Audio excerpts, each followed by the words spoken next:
नमस्कार। गोने रोड और आगरा रोड जो कि इकोलॉजिकल सेंसिटिव जोन में आते हैं और ये मामला न्यायालय में विचाराधीन है। जनहित याचिका इस पर लगी हुई है और इसी क्षेत्र की सीवरेज जैसी समस्या को लेकर के यहाँ के एक प्रमुख युवा जनसेवक अशोक जांगिड़ ने एक हस्ताक्षर अभियान जारी कर रखा है और इस हस्ताक्षर अभियान को करीबन 7 दिवस का समय बीत चुका है। अशोक जांगिड़ हमारे साथ है। अशोक जी, सबसे पहले तो आप ये बताइए, ये कार्यक्रम क्या है?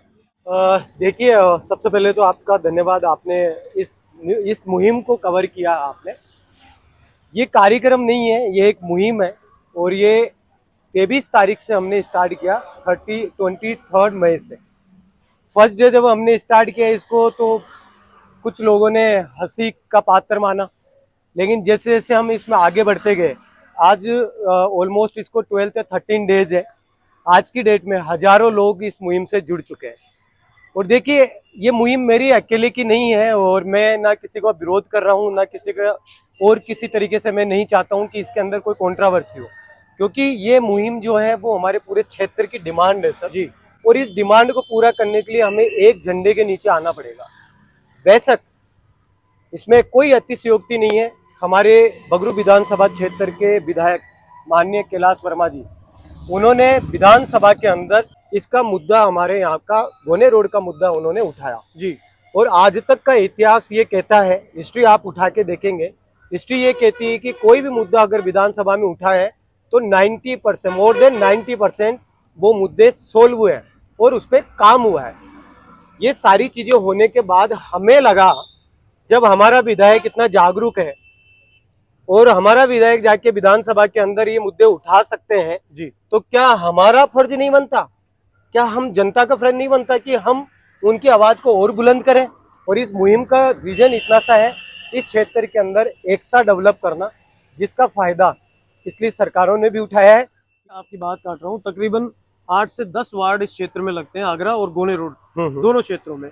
और इकोलॉजिकल जोन के नाम पर यहाँ पे जो यहाँ से जुड़ने वाले जो अधिकारी हैं या जो विभाग हैं, वो काम को लेकर के बड़े ही मतलब उदासीनता दिखाते हैं कि यहाँ के नागरिक आज भी मूलभूत सुविधाओं जैसे कि पानी, बिजली जैसी समस्याओं से ग्रसित है।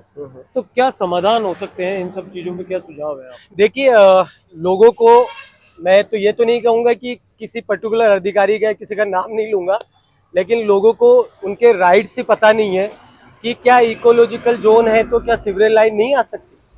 बिल्कुल आ सकती है।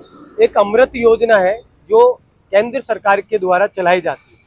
ऐसी बहुत सारी कॉलोनियां हैं जिनका नियमन भी नहीं हुआ, जहाँ पे हम घुमंतुक जाति टाइप के जो रोड साइड जो लोग रहते हैं, ऐसे काफी लोग वहाँ पे रहते मैं हैं। ऐड ऑन करना चाहता हूँ कि जो वन विभाग क्षेत्र में जो रिसोर्ट बनते हैं, वहाँ भी सरकार सड़क बना के देती है और वहाँ दूसरी सुविधाएं भी होती हैं। बिल्कुल होती है जी। तो मेरा इसमें आपके मीडिया के माध्यम से इतना सा है, ये दिमाग से निकालिए कि इकोलॉजिकल जोन है तो यहाँ पे सीवरेज नहीं आ सकती, इकोलॉजिकल जोन है तो यहाँ पे रोडें नहीं बन सकती।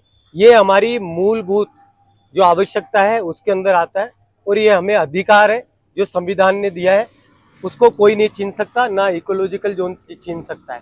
अमृत योजना के अंतर्गत आज आदर्श नगर जो विधानसभा है, माननीय रफीक खान जी वहाँ के विधायक है, जितनी भी वहाँ पे सीवरेज लाइन डली है, जितना मुझे पता है, अकॉर्डिंग टू माय नॉलेज, वहाँ पे अमृत योजना के थ्रू ही वहाँ पे काम हुआ है, जिसकी वजह से वहाँ पे सीवरेज लाइन डली है, क्योंकि वो भी इकोलॉजिकल जोन में ही था। तो ये हस्ताक्षर अभियान आपका कहाँ तक जाएगा? किस दिशा में आप आगे बढ़ रहे हैं? देखिए, हस्ताक्षर अभियान हमारा 3 फेज के अंदर है जी। फर्स्ट फेज जो हम होर्डिंग आप देख सकते हैं पीछे जी। होर्डिंग के माध्यम से जगह जगह हमने लगाया, गली गली जाके कॉलोनी वासियों को हम जागरूक कर रहे हैं, वहाँ पे सभाएं कर रहे हैं। इसका मतलब हमारी मुहिम घर घर तक जा रही है जी। और वहाँ पे सबकी डिमांड एक ही थी, सीवरेज लाइन लाना। और उन लोगों ने, मुझे जानते भी नहीं थे काफी लोग, लेकिन उनको ये है कि हस्ताक्षर अभियान कहीं ना कहीं चल रहा है तो जुड़ रहे हैं। तो पहला फेज हमारा ये है, इसमें हमारा टारगेट है 1000 पोस्ट हम टेक करके सीएमओ, पीएमओ, विधायक और एमपी को हम दें जी। तो वो हमारा बहुत, हम नजदीक है उसके टारगेट के, और 10 तारीख तक ये मुहिम चलेगी हमारी, जो प्लान ए है जी। अब आते हैं हम प्लान बी पे। ए प्लान की सक्सेस तो ये है सर कि जब जेपी नड्डा जी आए तो हमारे माननीय विधायक कैलाश वर्मा जी ने इस मुहिम की गोने रोड पे चलाए जा रहे हस्ताक्षर अभियान की युवाओं की उन्होंने सराहना की। ये अपने आप में एक बहुत बड़ी जीत है, जिसकी हमारी ये मुहिम की दस्तक विधायक साहब के पास तो है ही, उन्होंने तो मुद्दा भी उठाया, लेकिन उन्होंने साथ में बोला ये सरकार तक पहुंच चुकी है। हमें उम्मीद है अगर हम और एक्टिव हो जाएंगे और सक्रिय होकर इसको काम को करेंगे तो जल्दी ही हमारे क्षेत्र के अंदर भी सीवरेज लाइन होगी और हमें भी जल्दी हेल्प होगी कि विधायक साहब को जल्दी से बजट मिले और हमारे क्षेत्र को समृद्ध बनाए। जी। दूसरा फेज आता है हमारा जो 20 तारीख से हम स्टार्ट करेंगे, वो आता है घर घर हस्ताक्षर अभियान। जी।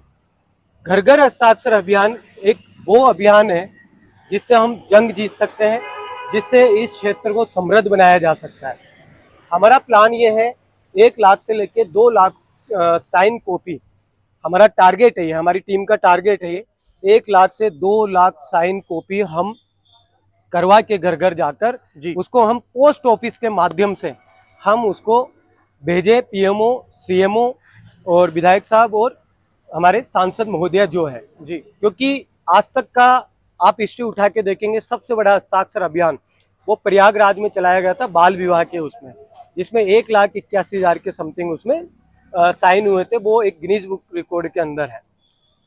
जब अभियान चला गया था उस टाइम पे 68% इंक्रीज थी बाल विवाह जहाँ पे ये अभियान चलाया गया, लेकिन उसके बाद विदिन 2 ईयर के अंदर 30% उसके अंदर अप्रोक्स 30% उसमें गिरावट आई। कुल मिला के प्लान बी जो है हमारा बहुत इंपॉर्टेंट है। हम मान लेते हैं प्लान बी भी हमारा काम नहीं कर रहा है दोस्तों, हमें रुकना नहीं है। प्लान सी भी हमारे पास है, जो इससे भी जिसे हम कहते हैं ब्रह्मास्त्र जी, वो हमारे पास है, वो है अनशन पे बैठना। लेकिन मैं आप लोगों से मीडिया के माध्यम से पूरे क्षेत्र को ये विश्वास दिलाता हूँ, जब तक सीवरेज लाइन का पूरी तरीके से चीज़ें क्लियर नहीं होती है, जब तक अनशन पे बैठा रहूँगा और अपनी जन्मभूमि के लिए अगर हंसते हंसते जान भी देनी पड़े मैं देने के लिए तैयार हूँ। और मैं अकेला नहीं हूँ, बहुत हजारों लोग अभी इस मुहिम से जुड़ चुके हैं और ये मुहिम बहुत आगे तक जाएगी। हो सकता है कि हस्ताक्षर अभियान इतने हो जाए हमारा नाम गिनीज बुक के अंदर रिकॉर्ड हो जाए। जरूरत है आप सब लोगों की। तो अशोक जी, हम आपको शुभकामनाएं देंगे आपके इस अभियान के लिए कि बहुत बहुत धन्यवाद। पहले चरण में ही आपको इसकी सफलता मिले। नमस्कार। धन्यवाद, आपने मौका दिया।